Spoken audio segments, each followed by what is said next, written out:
Hello everyone and welcome to a brand new video. In this one, I'm going to be discussing the patch notes for the new update that just went live here in Call of Duty Vanguard. So of course guys, if you weren't already aware, a little bit earlier today, we did end up getting a brand new update in Vanguard, and as you guys can see, it did end up changing a couple different things. Now, in today's video, I am going to be discussing the patch notes as well as in the end, I want to talk a little bit about what we can expect to see in terms of new updates as we head into Season 3, as Season 3 is actually going to be releasing in a couple weeks from now, which is pretty exciting. And I also reckon that today's video is going to be a little bit shorter than usual, especially when you compare it to my recent 16-minute video. So yeah, with that being said, let's actually dive right into it. Now, as you guys can see, April 7th, multiplayer general, and the first change is to the lobby walk, where they state weapons will no longer be misplaced when a combat shield is equipped in the secondary weapon slot. Honestly, this is kind of a creature comfort change. It's one of those minor issues that people were experiencing, and yeah, it's one of those updates that just kind of improves the game slightly, and it's not a bad thing by any means. So yeah, with that being said, now let's actually talk about the maps, where they state for Tuscan,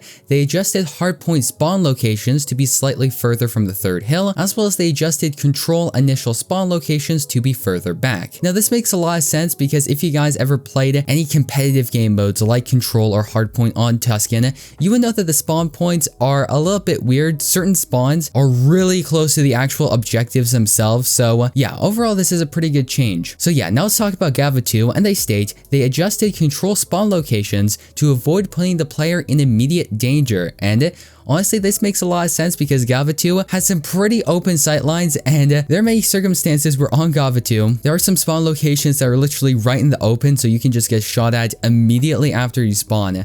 So honestly, this is a pretty good change. So now let's actually talk about the weapons, and more specifically the challenges, as they state, where they state reduced headshot and long shot requirements for several camo challenges. So now let's actually talk about a change to a weapon, and that is actually the Armagora 43 submachine gun, which is of course the newest DLC weapon and the newest DLC submachine gun, and they state weapon is no longer completely silent while firing with a silencer attachment equipped. And finally, they state attachments addressed an exploit that allowed attachment modifiers to stack. So yeah guys, those were effectively all the changes that we did end up seeing today with the brand new update in Call of Duty Vanguard. Additionally, I would like to mention that the featured playlists for this week are Arms Race, Ship House 24/7, Zone Blitz, Medium Map Assault, as well as Champion Hill duos. And in addition to that, Double Battle Pass XP is now live. So yeah guys, with that being said, that's it for the intel that we did end up receiving today as well as yesterday. Now, before I end off this video, I would like to talk a little bit about what we can expect to see before Season 3 releases. Now,